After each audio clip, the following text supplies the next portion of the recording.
Next, I have some sad news for Tommy. Oh, dude. Okay. Tommy, do you remember the life sim game Life by You? I knew it was gonna fail. But sorry, wait, did it fail? Oh, lol. Yeah. It's too good to be true, man. I'm not an Elden Ring fan, but if you are one, this is obviously a no-brainer for you. Go get it. And Maxwell, you know it's Metacritic score, right? No, I just know it's the new best scoring DLC game. Yes.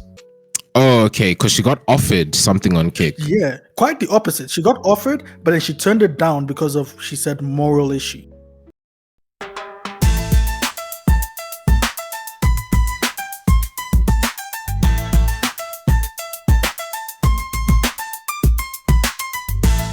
Shadow Wizard Money Gang. We love casting spells. What is up? It's your boy Tom Ziri. Welcome back to XC Skip Podcast, where we bring you the weekly patch notes. Today is episode 67, and joined with me, I've got Maxwell. What's good, homie? What's up? Where, bro? Where? And with us as well, we have Kid Kojo. What's good, fam? Life is a pain, but I'm here. Yo, that's deep, bro. Shit. But, you know, you can't spell life without taking so many L's and shit. It's a Wheezy bar right there. And what's good? What's good with y'all? I hope you guys got your snacks, your drinks, and everything. Feeling good, feeling nice. Hope you had a lovely week. As always, we're going to give you guys the gaming tidbits and everything, so be sure to like and subscribe if you do want to hear more of our weekly daily dives. What? Weekly dives? Yeah, I mean, we obviously release more content outside of the podcast itself, so be sure to check that out as well. But before we get into it, does anyone have any admin or updates? Yeah, just one. That people should check out the video, which should be available, of the Summer Game Fest winners and losers. And if you get triggered, go right ahead and give your opinion of who is right, who is wrong, who you think was a winner, who you think was a loser. Yeah. And if any of y'all fucking disagree with my list, I swear to God, you have terrible taste in games. Or we're just not homies, but you know, it's all good. Choose what you want to choose. From my side, only update I have, to be honest, is prepare yourselves for some videos on Ready or Not. For those of you who know what the game is, you already know how deep those videos are going to be. I'm not entirely sure how we're going to get around YouTube and its crackdown on, you know, certain stuff, but we've got streamer mode turned on, trying to make it as good as possible. Streamer mode really just blurs the video, like the actual pictures and the actual missions, but the sounds are still there. So flip, trigger warning definitely for some of you. But yeah, I think I can't exactly say when the fucking first video will come out, but probably after this episode is released. But yeah, be sure to check that out, as well as Max's video of our Summer Games Fest thoughts. I was gonna say thoughts and prayers, but I was like, you know what? I'm praying that some of these games are cheap when they come out, but hey, dog, we're living on a prayer in that sense. Kojo, anything from your side, bro? No, nothing from me. Wait, gang. Okay. So let's just jump right into it. Remember, grab your snacks. Hope you guys are eating healthy and shit, popcorn and whatnot. And let's get right into it, starting with the gaming news. Max, what's been going on, bro? All right, so coming off of Summer Game Fest, we are still getting trickling of games being announced and being uploaded on the official channels of these Xbox, PlayStation, Switch, and whatnot. So news has been relatively thin. So my side is going to be very short, and I just have two things that I want to mention. The first thing is that Sony has decided to discontinue their PlayStation reward program. I don't know if you guys remember that, Tommy specifically. No, wait, yes?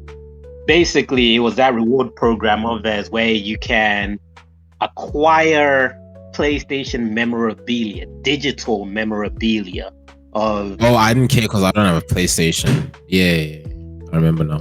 Yeah, I don't know how you acquired those stuff, if you had to spend real money or what the situation was, but by December 31st of this year, The app and website will no longer be accessible, as players will also lose access to their accounts. In my notes, I had written down to check when the reward program has started, and I forgot to follow through on that. So I have no idea when the reward program was first announced. Maybe 2 years ago, I could be wrong.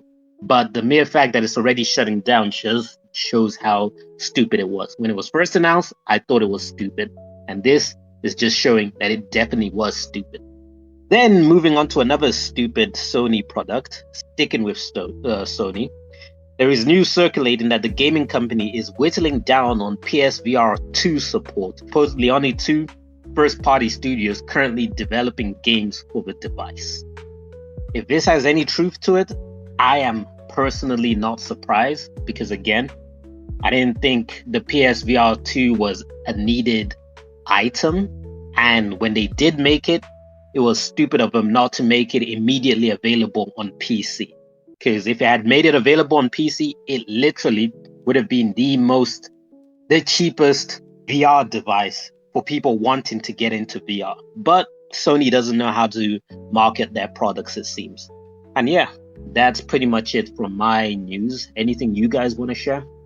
Nothing from my side. I think the only gaming news I have, yes, I did mention before the episode started, the only gaming news I have that kind of pissed me off is, for those of you who have played the early access to the Shadow of the Erdtree for Elden Ring, I get that you guys are cool with putting out guides and all that shit, because I'm probably going to use them, let me not lie, but the mere fact that I already kind of know now the different bosses that are going to be encountered. Yes, we saw them in the game trailer, and stuff that was released by the actual game company, but the tips and tricks is what's kind of getting at me, because I would rather have a guide of like how to get a certain item rather than how to defeat a boss. That's just a personal thing. But yeah, that's my beef. Ojo, anything from your side, bro? Yes, a handful. Go for it, man. So, it's a mixture of sad, middling, and downright stupid. So, those are my stories I have for you. So, let's start with the sad stuff. Guys, we are continuing with the studio shutdowns, unfortunately. Jeez, not even layoffs, bro. Straight up shutdowns. Yeah. So the first one is a video game company called Galvanic Games, which I know none of you have ever heard of. And their latest game was a game called Wizard with a Gun, which I know none of you have ever heard of. Are these one of them indie people? Pretty much, yeah. Oh, okay, no. Yeah. So the game Wizard with a Gun was successful, critically and commercially successful, but according to the company's president and founder Patrick Morgan, they weren't quote unquote strong enough to sustain the studio. And they said that whilst they had positive talks at DICE and GDC, the process of signing new projects takes longer than the runway they had left. So unfortunately, their journey ended and they had to shut down the studio. So it's unfortunate. Next, another studio shut down. And guess which company it is under? Maxwell. You said the word interactive. Is that a keyword? Wait, I said Maxwell. Is Maxwell still here? Why are you going for me? I'm asking you first. You literally never said I'm asking you first. You literally say I don't ask you first for things. I'm asking you first now. Yeah, you don't normally ask me first, and the one time you're asking me first is the one time where I'm completely clueless on the matter. Just guess which. Okay, look, I'll give you a hint. This studio is being shut down. Which company is shutting down the studio? Oh, they're under Embracer Group. Thank you. God, it wasn't that hard, Maxwell. Jeez. Anyway, moving on. So yes, Pieces Interactive is being shut down by Embracer. And Pieces Interactive literally just released Alone in the Dark a few months ago. I spoke about it briefly in my releases of the week, and I said that it was starring Jodie Comer from Killing Eve and David Harbour from Stranger Things. And yeah, big names attached to it, but unfortunately the big names couldn't save the studio. In 2017, they were acquired by Embracer Group, and their latest release, some people found it interesting, but the gameplay clunky and stuff like that. So unfortunately, yeah, it's really bad news. I hope both developers from Galvanic and from Pieces Interactive bounce back. Next, I have some sad news for Tommy. Oh, dude. Okay. Tommy, do you remember the life sim game Life by You? I knew it was gonna fail, but sorry. Wait, did it fail? Oh, lol. Yeah. It's too good to be true, man. So earlier on, a few weeks or months ago, I reported that they delayed the game. Well, unfortunately, they decided to cancel it altogether. So Yeah, I figured. yeah, it was being developed by Paradox Interactive, and their CEO Matthias Lilja, I pronounced that completely wrong. They said in the whole forum that look, the game was going well. They were making incremental progress to developing their game, their dream game, but they realized that they just would not get there in a reasonable amount of time. So instead of wasting time and resources, they're just going to shutter the project. So that's what they did. Why? They could have just released an unfinished version, call it a beta, let people be playing it and paying them money, and they fixing it as they go. Like, what is that space game called? The one which is a scam, but people are still paying for it. Star Citizen. Yeah, that one. Apparently, there's a $45,000 DLC. Oh, dude, no, dude. I can literally spend an entire hour going through the entire packages that game offers. But that's we can say that for a discussion. I can literally go in depth on every single thing for sale in that game. But yeah, but I mention it to talk about how these guys could have just been giving the player base something to work with where they can be getting criticism and feedback, and they keep improving it as they go so they can sustain themselves. That would have been workable, I think. You see, I would agree with you. And I think so. But then there's also the flip side of it not working. Example, there's a game that just came out in early access called PAX Day. It's supposed to be an MMO that's coming out. It had a few betas, and it has now been released into early access. And the only things you can do there is you can build huge settlements with your companions. With companions, I mean your actual friends, not NPCs. And broken ass combat, and that's it. There's literally nothing else in the game. No quests, nothing. And people have made their voices known on Steam. They said this game is unfinished. Even for an early access game, it is unfinished. So I'm using that as an example that yes, Life by You they could have done the same thing, but I feel like it would have been bombarded with such negativity that eventually, if they do release the game, people will have moved on. That's my assessment of the situation. I'm not saying they should have canceled the game, but from the way they were sounding, it said that they were making progress. But, I don't know. It sucks. But yeah, sorry, Tommy. It looks like you're going to be stuck with The Sims forever. Dude, I'm fine with that. Fucking Sims, with all its mods, make the game cooler. Yeah, we know the type of mods you use. Damn straight. And next up, let's talk about Lords of the Fallen. Lords of the Fallen was a Souls-like game that was released last year, towards the end of last year, by Hexworks. And there was mostly positive reviews, and they've announced that a sequel is coming in 2026. But this one might only be on PC. It might only be on Epic Games on PC. Whereas the one that came out last year was simultaneously on PC and on Steam and Epic Games. Yeah, people, the studio thought that the game sold well enough that they can make a sequel.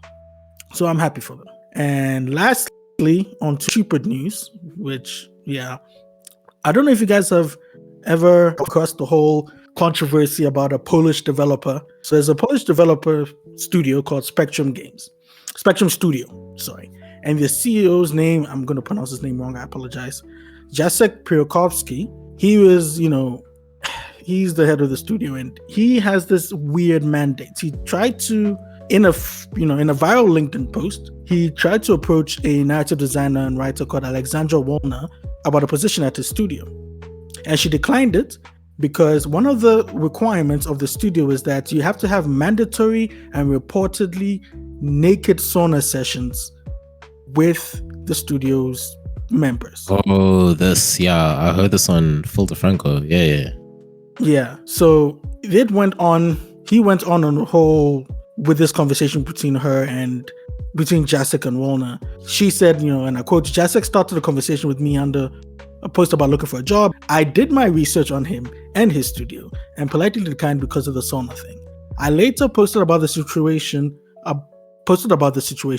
about all in-games employees that weren't getting paid and are now looking for a job, since I'm also owed a lot of money by the company. Suddenly, Jacek offered me the job again. I reminded him that I declined him and told him why, which can be seen in those viral screenshots. Jacek then started to convince me and others that there's nothing wrong with what is expected of his employees, end quote. So it caused a whole firestorm on social media. Jacek scenes came out and he was like, you know what, maybe I was wrong. And he posted a whole video on LinkedIn about, and it was in Polish, but it was translated. So he said, and I quote, in recruiting, I took an iron rule that about talking saunas and people's openness to this experience. I'm looking for people equally passionate about the culture of taking saunas and open to experience that are part of the culture. I believe that personal experience of a subject helps with understanding the sauna culture. And he's saying this because the game they were working on, you were supposed to be playing as this woman who is trying to be a sauna master. Brilliant gaming concept, by the way. Genius. Game of the year. So he said that, he realized that his words, he could have chosen his words more carefully, and, that the sauna sessions were not mandatory. Not mandatory. They were mandatory, but he said that they didn't have to be with him in the sauna, if that makes sense. It could have been just them discussing the game. So he apologized to the lady that he tried to, Alexandra Walner, that he tried to approach and offer a job to. And so far, that is the end of the story for now. We'll see if anything else bubbles out of it. And yeah, that is it for my news. Oh wait, bro. Now, honestly, what he could have just done is let the ladies handle the lady sauna experience. He doesn't have to get involved. He could just do the male sauna experience and give his outtake on that. But whatever, gang, do what you gotta do. All right, moving over to the gaming corner. Kojo, what's been coming out, bro? Yes, let's talk about a few games. Just a few. So first up, we have a game called #Blood, and blood spelled BLUD. So gangster blood. You know what I'm saying? So yeah, #Blood. Oh yeah. Is developed by Exit 73 Studios and published by Humble Games, and it is an action adventure indie RPG. And this is what it's about, and I quote, save your friends, fight off the vampire apocalypse, and survive the horrors of freshman field hockey practice in #Blood, a delightfully zany animated dungeon crawler that blurs the line between action RPGs and hyperkinetic 90s cartoons, end quotes. And the description does, when they say 90s cartoons, it has that feel of it looks like a 90s cartoon that you see on TV. So it's got a cool aesthetic to it, and it is really graphic in its, violence. Well, not graphic, but it's right. It's PG 13, 16, somewhere there, and it is currently sitting at a 77 on Metacritic. Next up is a game for you, Tommy. So, Tommy. Yes, sir. You like games like Amnesia and stuff like that, like those kind of corridor type, exploration type, helplessness type horror games. Well, there's a new one that just came out on PlayStation 5, Xbox Series, and PC. And I realize now that I didn't say what #Blood was on. So going back quickly, #Blood was on PlayStation 4, Xbox One, Switch, and PC, and it was released on June 18th, 2024. Cool. Next up, so Still Wakes the Deep was released on PlayStation 5, Xbox Series, and PC on the 18th of June, 2024. And this is what it's about, and I quote, it's 1975. Disaster strikes the Beira D oil rig off the coast of Scotland. Navigate the collapsing rig to save your crew from an otherworldly horror on the edge of all logic and reality, end quote. It was developed by the Chinese Room and published by Secret Mode. And this game was actually, it's somewhere during the Summer Games Fest. I don't remember if it was the PC Game Show or Summer Game Fest itself, but it appeared during the whole Summer Games Fest event. And when I saw it first, like last year, I'm like, I never actually thought about an oil rig for a setting of like a horror type game. Why didn't anybody think of this before? Like, that's a perfect setting. Nigga, there is a game that exists like that. It's old Which one? even. Fucking Dashies even played it and ages before. Even Markiplier. You play on a deep rig and it's just you, but there's some giant ass fucking oak that looks like your typical submarine type peeps. You know how submariners usually, well, not submariners, but like, you know, nautical people where they wear that like circular metal hat with like what Big Daddy looks like in Bioshock. Yes, I get what you Yeah. There's a game that exists like that. That's why when you said it's on a deep, like on an ocean rig, I was like, I'm in. I'm already sold. I had no idea. Well, then this is not my type of genre, so but yeah. I bet. Yeah, that's all for you, Tommy. Uncle. Next up, let's take it back old school with Metal Slug Attack Reloaded, released on PlayStation 5, Xbox Series, PlayStation 4, Xbox One, Switch, and PC, released on June 18th, 2024. This is developed by SNK Corporation, and it is a reloaded, as it says. It is the reimagining or reinvention of Metal Slug. Good. It is now a tower defense game with beginner-friendly controls, as it said. Yuck. There are over 300 characters, I know, right? Over 300 characters to use or to, that are in the game. And the stories are apparently something that Metal Slug fans will love, and you can battle online players from all over the world. So, yeah, this is one for those who really love Metal Slug. And going back, Still Wakes the Deep is sitting at a 74. But yes, Metal Slug. So, yeah, that's pretty much Metal Slug. Next up, we have Dystopica, which was released on PC on June 1st, 2024. And this is what it's about, and I quote, "It is a city building sandbox for futuristic cities. No goals, no management, just creativity and cozy vibes," end quote.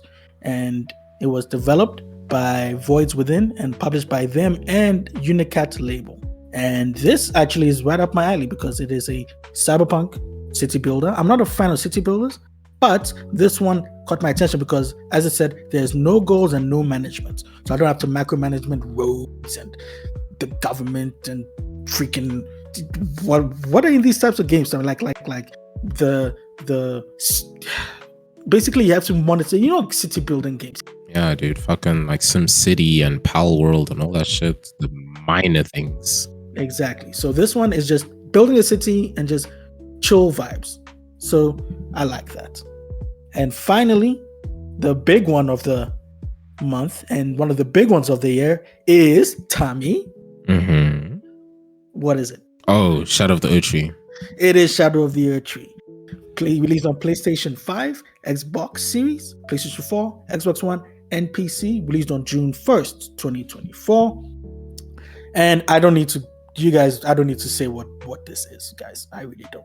This is the expansion, first and only expansion to Elden Ring, and it comes with a whole new area, new bosses, a new storyline, still linked to the first one, I think, but a new storyline, new weapons, new armor, new encounters, all of that readily available for you.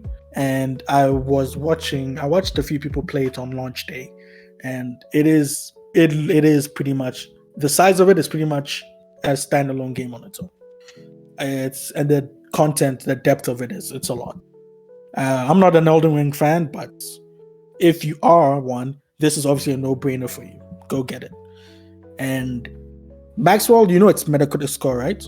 No, I just know it's the new best scoring DLC game. Yes. And I don't know if I mentioned, but this game was released on the 21st. So let's go. Maxwell, what is its Metacritic score currently? It has to be between 93 to 96, so I'm going to take a safe guess and say 95. 95, okay. Tommy? I'm going to say 89 because of its difficulty. No, Tommy, guess again. It's the best scoring DLC game ever. It usurped The Witcher. I'll give you a hint. The Witcher, it usurped The Witcher's Blood and Wine, and that expansion got a 92. Okay, my niggas, God, 94. You say, okay, say it again. 94. 94. So Maxwell wins this one. 95. It is currently sitting at a 95 on Metacritic. So I guess I owe Maxwell something. I bet. And I want your soul. you know what? You could have it if I had one, but I don't. My life is just an endless black void. God damn. But that is it for the gaming corner and the releases of the week. Back to you, Tommy. All right. Max, any releases you know of? Nah, absolutely nothing. But did any of us at the beginning of the year have Erd Tree as a Game of the Year contender? Me. No, because it's a DLC. And if it is nominated for Game of the Year, I'll buy it. I will flip my... Woo! I was also thinking that, nah, it's a DLC. Why would you mention it? But then, didn't The Witcher's DLC get nominated and win? No, it didn't. It won Best RPG. Oh. If Elden Ring Shadow of the Earth is nominated for anything other than Game of the Year, I'll be fine. Because, anything. But if it is nominated for Game of the Year, I will lose. I really will. And I will not be happy with Papa Jeff, even though he has nothing to do with the nominees. Because I think I was resting my best guess on Game of the Year on Black Myth Wukong. Yeah. Well, it still might happen. The game is not out yet. Hey. Yeah, it's not. But then the early reception have been quite positive. Hopefully, it spurs something, because we've been on this streak of smaller studios winning Game of the Year. So with Black Myth, it could continue that. Yeah, but yeah, that's it. Yeah, we shall see. All right, nothing in terms of releases from my side. Yeah, that brings us to the halfway point. Take this time now to go refill your snacks, get your drinks, and all that. Yeah, as we continue and go forth. And please remember to like and subscribe if you haven't already. All right, so content creator news. Like I said, I'm going to keep it quite short because, this has been going on for, even since the previous episode. So I'll just give touch-ups on who's come about it now. But just quick one. So some of you may have heard that Kyedae, who is she was recently a Twitch streamer. I think she still is. I don't know. But I think now now that she has moved over to Kick, Wait, whoa. You've got your wires all crossed. Wait, was she never part of Twitch? She was a Twitch streamer. She is still a Twitch streamer, but she's not on Kick. Oh, okay, because she got offered something on Kick. Yeah, quite the opposite. She got offered, but then she turned it down because of, she said, moral issue. Exactly. And then the moral issue was then released. Well, the reason why. So one of the allegations claimed that the company was trying to lowball her offer that she was getting because she is a streamer that's battling cancer, saying that they offered her less because they think that she's probably going to die soon and she'll want to leave more money for her family. So Twitch streamers like Pokimane as well as XQC had different things to say. Pokimane on the side of it was shocked by this entire accusation by the company, calling it evil over the alleged offer. Wait. Quick question regarding this. These are just allegations against the company, right? Because Correct. if there's any semblances of truth to this, they could be taken to court and sued. No, 100%. So that's why I'm saying allegations. And that's why I'm saying there are two streamers, one of which is for this, but the other who's actually on Kick says otherwise. But yeah, Kojo, yes. Let me jump in. The allegations are coming from an ex-Kick employee. That is correct. Oh. Yes, that's very important to mention.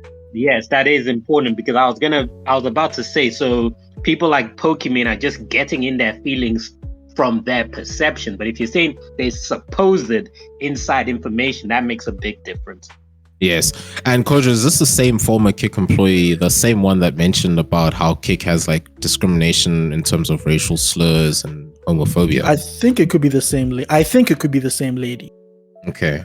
No, yeah, that lady is on a warpath, my guy. the mere fact that like one of the Twitch chiefs had to like do a whole video explaining the whole situation. Yes. But anyways, yeah. So obviously now due to that former employee, Kick is coming under fire. And it is her. Yeah, it's Melissa. It is her in her 20-minute long video. I didn't watch the whole thing. I only watched clips. So yeah. So obviously now XQC had something to say. And we all know XQC's deal that he has with Kick. So yeah, in the middle of him playing the Shadow of the Erdtree game, ouch, I don't know, my brain froze there for a bit. So in the middle of it, he was saying that when he was offered to re-sign with Twitch, he, honestly speaking, he just couldn't accept it because of the morals. Every time he goes to the website, he keeps thinking about all the workers in the sweatshops, you know, working to pay him and everything, and that he just could not do it. And then now when someone mentioned in his chat about the whole Kyedae situation and how he felt about it, he said that, look, even if they did try to exploit him being XQC for his career, it doesn't matter. I think it's weird to say that, you know, when Kick tries to offer cheaper rates, he doesn't think that, you know, it's because of someone battling cancer. That's what XQC had to say, trying to defend it. And now, as you can imagine, most people are saying that he's heartless, doesn't care for women, especially cancer patients. But shame. The way XQC was really trying to battle it with everything that he was just trying to say, because then he even mentioned that he's not too bothered by, you know, the beef between Kick and Twitch. It doesn't really matter to him because in any case, you know, the platform is dying. And by the platform that he's talking about, he meant Kick. So, yeah. Wait. Yes. Are you sure he said Kick is dying? He said it is dying. And everyone is then speculating that it is Kick. Because if you think about how Ludwig, as well as, what's his name? Hassan Abi, have been saying how Kick is a dying platform. Even Mizkif, it can only be that. Twitch can't die, bro. Twitch absolutely cannot die. Twitch is the OG. Twitch is the hella OG. And I don't want to say that out of like blowing my own horn. Like, fuck Twitch, to be honest. But anyways. So there's not much else left in terms of the whole Kyedae Kick situation. But yeah, we'll see how things go and where things are gonna go with that. Cool. So just to finish this one off. Okay, well, this is sort of segueing into esports, but I mean, it's more focused on the content creator themselves. Amaranth is now the co-owner of an esports team in one of the latest business moves that she's ever made. So she has joined fellow content creators like Disguised Toast and Most Critical in the world of esports. And on June 20th, she created the Houston-based Wildcard Gaming esports team. So good luck to her. Now, I wonder how they're going to fare in terms of, you know, everything in terms of the worlds of esports, because I don't want to say esports is dying, so to say, but I mean, with all the OGs leaving most esports games, you know, be it League of Legends, Rainbow Six or whatever, I'm keen to see what she's going to be famous in terms of her team. But yeah, I don't know. We'll see. And that is me for content creation. Yeah. Can we make a quick head count on her businesses? So she has a Twitch channel, or she has an OnlyFriends channel. She has gas stations. She has vaginal beer, and now she has an esports team. Is there anything else I'm missing? She has Fansly. She has toys, like adult toys, obviously fashioned out of her own organ. She has men and women's apparel, like, you know, yeah, merch and clothing. She has a non-profit organization for horses. She can just run for president at this rate. Dude, literally, she's got her own AI that helps lonely men, you know? So, yeah, that's me for content creation. Kojo? I got none. All right, Max, anything from me, bro? 9. Alrighty. Well, yeah, my esports was Amaranth's thing, so I have nothing else on esports, to be honest. After League of Legends, MSI, not much is happening in that sense. Apex, not really sure after Imperial Hell left. Counter-Strike, don't really follow that, nor do I follow CDL. Alright, Max, any esports from me, bro? Nah, I bet. For me, just one more thing, just quickly going back to the content creator thing, because I'm just scrolling through stuff here. So going back to Amaranth and all the different businesses that she owns, funny enough, she's actually seeking legal action because one of the adult toys is actually using her likeness, as they are trying to create female streamer adult toys for men, the flesh toys. They took an assumption of how hers may be shaped. And yeah, that's flipping weird, I guess. Right, that brings us on to the discussion section. Does anyone have anything to discuss? Nada. All right, that's good. All right, well, then if there's nothing to discuss, that brings us to the end of the episode. Again, peeps, please be on the lookout for Ready or Not videos. I don't know, I'm trying a whole new twist on how I'm going to be doing these videos. There will be like in-game reactions, but then I'm going to be speaking over it mostly because, look, it's just to help those of you who don't know how the game is or what the game is about. So yeah, it's going to be pretty interesting. Be on the lookout for it. And yeah, be on the lookout for our reactions to our winners and losers of the Xbox Showcase as well as the Summer Games Fest. And yeah, thank you so much, gents, Kojo, Max, for the episode once again. This has been your boy, Tom Ziri, bringing you the weekly patch notes of X2 Skip. And yeah, stay good, stay healthy, and also just remember, Shadow of the Erdtree is out, and you are not a loser if you are looking at guides. You're not a loser if you are playing co-op to defeat bosses. You're not a loser if you take breaks from the game. I still have not finished Elden Ring, so yeah, you know, you're still okay. And yeah, we'll check you guys in the next one. And yeah, peace out. Away.